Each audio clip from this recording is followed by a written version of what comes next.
પંચાયત સમાચાર 24 માં આપનું સ્વાગત છે। દાહોદમાં આઈસીડીએસ અને મહિલા બાળ વિકાસ વિભાગ દ્વારા નારીવંદન ઉત્સવનું ભવ્ય આયોજન કરાયું। દાહોદ ખાતે મહિલા સશક્તિકરણ અને જાગૃતિના ઉદ્દેશ્યથી આઈસીડીએસ તથા મહિલા અને બાળ વિકાસ અધિકારીની કચેરીના સંયુક્ત ઉપક્રમે નારીવંદન ઉત્સવનું ભવ્ય આયોજન કરવામાં આવ્યું હતું। સ્થાનિક સનરાઈઝ કોલેજ ઓફ નર્સિંગ ખાતે જિલ્લા પ્રોગ્રામ ઓફિસર ડોક્ટર સુધીર જોશીના અધ્યક્ષસ્થાને યોજાયેલા કાર્યક્રમમાં મહિલાઓને અધિકારો, સુરક્ષા, સ્વાસ્થ્ય અને શિક્ષણ જેવા વર્તમાન સમયના અત્યંત મહત્વના મુદ્દા પર સઘન ચર્ચા કરવામાં આવી હતી।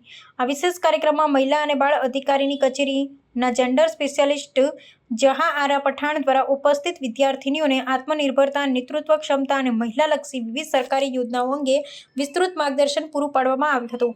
સાથોસાથ ડોક્ટર સુધીર જોશીએ કિશોરીઓમાં પોષણનું મહત્વ સમજાવી કુપોષણની ગંભીર અસરો અંગે માહિતગાર કર્યા હતા। વિશેષ રૂપે સમાજમાં દીકરીઓનો શૈક્ષણિક ડ્રોપઆઉટ રેશિયો ઘટાડવા અને કોઈપણ કારણસર અભ્યાસ છોડી ચૂકેલી દીકરીઓને પુનઃ શિક્ષણના પ્રવાહમાં જોડવા માટે ઉપસ્થિત સૌને સહભાગી થવા ભારપૂર્વક આહવાન કરવામાં આવ્યું હતું। આ શૈક્ષણિક અને જાગૃતિ અભિયાનમાં નર્સિંગ કોલેજની વિદ્યાર્થીનીઓએ ભારે ઉત્સાહપૂર્વક ભાગ લઈ મહિલા સુરક્ષા, સ્વાવલંબન અને સશક્તિકરણ જેવા સંવેદનશીલ વિષયો પર પોતાના સકારાત્મક વિચારો રજૂ કર્યા હતા। દીકરીઓમાં કાયદાકીય જાગૃતિ, આત્મવિશ્વાસ અને નેતૃત્વના ગુણો વિકસાવવાના મુખ્ય હેતુથી યોજાયેલ આ નારીવંદન ઉત્સવ યુવા પેઢી માટે અત્યંત પ્રેરણાદાયક બની રહ્યો હતો। સમગ્ર કાર્યક્રમ મહિલાઓના સર્વાંગી વિકાસ માટેની સામાજિક પ્રતિબદ્ધતાને વધુ સુદૃઢ કરવાના નિર્ધાર સાથે સફળતાપૂર્વક સંપન્ન થયો હતો।